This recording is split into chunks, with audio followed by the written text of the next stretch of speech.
responsible for conceptualizing, delivering the Virtual Expo project. We have a map that actually takes you through all of the touch points. We have tours that take you to the country pavilions. We also have a Minecraft experience, so we built the whole site in Minecraft.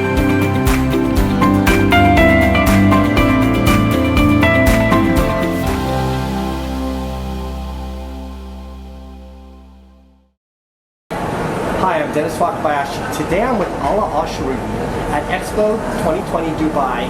It's an honor for me to speak with her about the future of innovation and technology.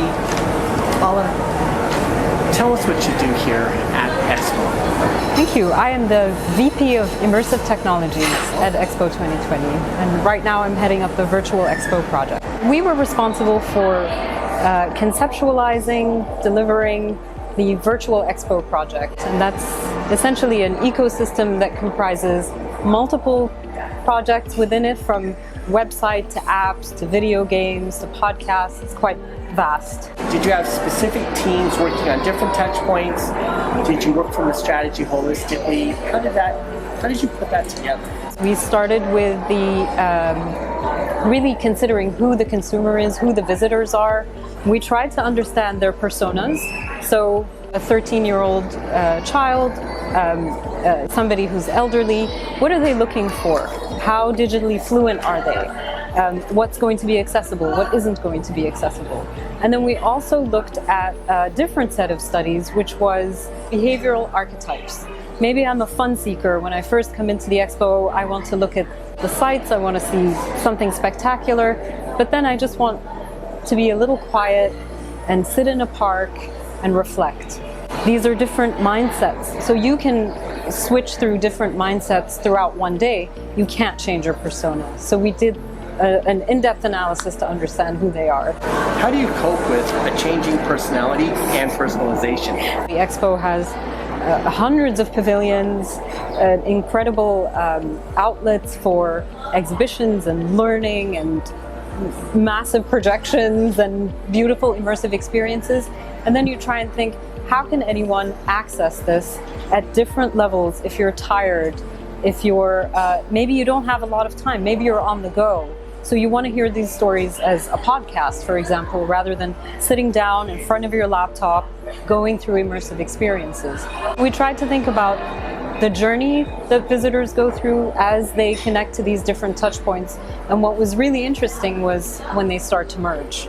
So when you have a parent and a child meeting in an experience, they're experiences that are designed for them separately, but where they converge becomes really interesting. The child is almost taught to experience the world a certain way, but when they converge from different perspectives in a day, that's got to be a really interesting catalyst. How do you measure that, and how do you get close to that? We have a map that's wonderful that actually takes you through all of the touch points, but also the depth of engagement. We call them skimmers, swimmers, and divers. So somebody who's encountering the experience at a surface level, somebody who's going a little bit deeper, and then someone who's really deep diving into whatever it may be, whether it's a video game or an event on the website. And then we map where they meet. So we have, for example, a Minecraft experience that uses the same map of the world that we created in Minecraft for the youth, that is lesson plans in that world. So there is a convergence, and an interesting one where the young person wants to learn about opportunity, mobility, sustainability through Minecraft at school.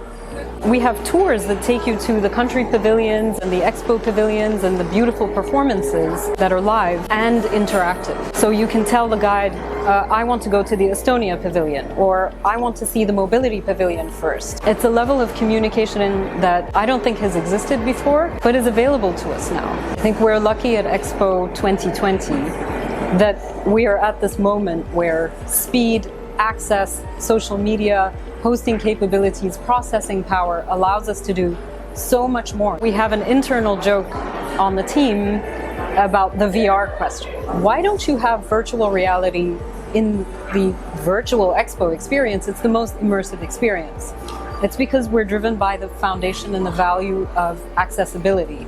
And the number of people who have access to VR headsets is minuscule. Where we have gone a little bit higher tech is augmented reality. And that's taking this incredible mesmerizing site and adding layers of magic that either tell you a little bit about the UAE and the region, or they tell you about the World Expo in general. But so we use it very specifically for a specific reason to enhance your experience when you're here. What has changed in your mind or your practice in the approach to innovation from when you started to now? In my mindset, I used to look at innovation as, what's the next big thing? What can push business forward? And actually, after being here, it's more how do we harness technology and innovation to drive collaboration, to drive meaning, to drive connectedness around the world, because the meaning and impact driven perspective towards innovation makes a huge difference. I don't think it would have been possible if we weren't all striving towards the same goal. What would you recommend as a way for someone in an organization who feels the call to collaboration at scale and they want to do innovative change? Don't start with yourself. I think start with the who and the why that's bigger than yourself. Because if you start with yourself, it becomes about you. It's not about you. If you're pushing for collaboration in your organization, no matter what that organization is doing, I used to work in finance for my sins, but no matter what you're trying to do, you can push towards collaboration if other people believe in why you're doing it and who you're doing it for. What should we be paying attention to drive change in an organization? We need to pay attention to the consumers, to the visitors, to the users. If we design for them and we put them in the center of everything that we do, we have to revisit that once they have it. We have to test it. We have to keep refining it. 2025, do you predict we'll be back to looking at big giant data at scale, or do you think business leaders will look at just a few specific data sources to find their way? I think we have to look at both. And maybe if I use our project as an example, we have a metric for virtual visitation. And by the way, we did a study to figure out how do you measure virtual visitation in today's world. If I'm watching a show on social media, that's a social media view, or is that a virtual visit? Because we went to 3 pavilions. So we had to revisit the definition of a virtual visitor. And we commissioned a study for that before we went off and started measuring virtual visitation. So as a data point, the total number of virtual visitors is absolutely essential. But then we drill down into how long did they spend watching a virtual show? How deep was their Minecraft experience? How long did they spend watching a talk on the website? It's the depth of engagement that's important. So the big data of how many visitors aggregated across all of these platforms is important for one reason, but to really refine and pivot, I think you look at the finer details and really understand how they're different on different platforms. Essentially what we tried to do is create a holistic ecosystem. So everything kind of feeds off each other, but we don't expect one visitor to go through all of these experiences. Some of them are there for specific audiences only. The really big one that recreates all of the pavilions, all of this beautiful site in 3D models, and also gives you 360-degree views of the interiors and access to all the shows, all the talks, all the podcasts, and everything that's happening on site is the website.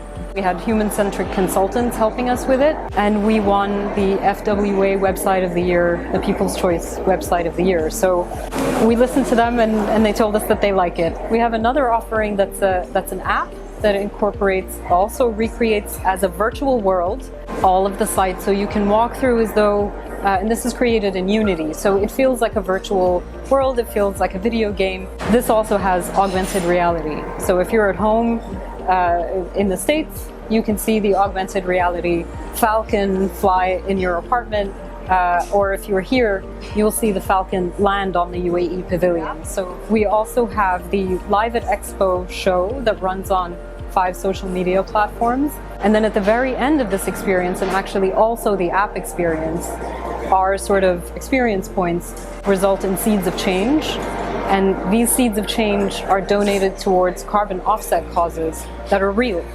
So we've connected your play experience with a real Expo carbon offset initiative.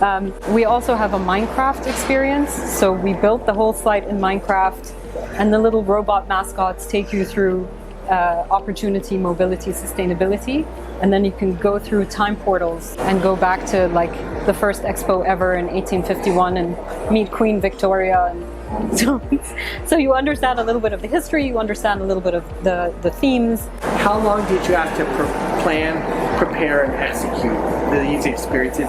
Were they in sequence? Were they in tandem? They were definitely in tandem. The team at Expo basically worked with multiple vendors around the world, all small and medium enterprises, as part of our objectives to deliver the experience.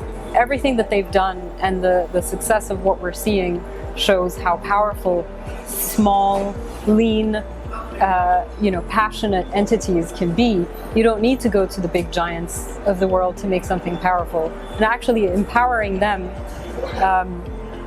has shown the impact of innovation in a small way and how it can impact the whole world. We always set principles in the project, so if we go back to the tenets and the principles of accessibility, allowing everybody in the world to be able to do this at their level of digital fluency, really it simplifies the collaboration and the effort to work together.